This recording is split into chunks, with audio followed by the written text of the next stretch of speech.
Friends, ఇప్పుడే అందిన వార్త. కాంగ్రెస్ లో తొలి గట్టి ఎదురు దెబ్బ, ఊహించని జలక్ అంటూ వార్తలు అయితే అనిపిస్తున్నాయి. దీనికి సంబంధించి వివరాలు చెప్పడానికి వీడియో చేయడం జరుగుతుంది.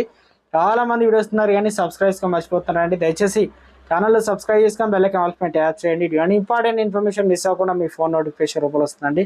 చాలా మంది చూస్తున్నారు కానీ లైక్ చేయడం లేదు. దయచేసి లైక్ చేయండి. ఇన్ఫర్మేషన్ అందరూ రీచ్ చేసినారు. కామారెడ్డి జిల్లాలో పార్లమెంట్ ఎన్నికల తర్వాత కాంగ్రెస్ పార్టీకి పెద్ద షాక్ తగిలింది. ఇటీవలనే కాంగ్రెస్ పార్టీలో చేరిన ఎల్లారెడ్డి మున్సిపల్ చైర్మన్ కుడుముల సత్యనారాయణపై బీఆర్ఎస్ కౌన్సిలర్లు పెట్టినటువంటి అవిశ్వాసాన్ని నెగ్గింది. శనివారం ఎల్లారెడ్డి పట్టణంలో జరిగినటువంటి అవిశ్వాస తీర్మానంపై ఓటింగులో 9 మంది బీఆర్ఎస్ కౌన్సిలర్లు సత్యనారాయణకు వ్యతిరేకంగా ఓటు వేశారు.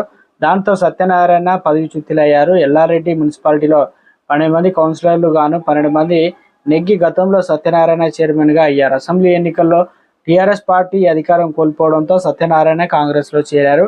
అప్పటికే ఆయనపై బీఆర్ఎస్ కౌన్సిలర్లు అవిశ్వాసం తీర్మానం నోటీసులు జిల్లా కలెక్టర్కు అందించారు. ఈ విషయంలో కోర్టులో కేసు వేసినటువంటి సత్యనారాయణ వ్యతిరేకంగానే తీర్పు వచ్చింది.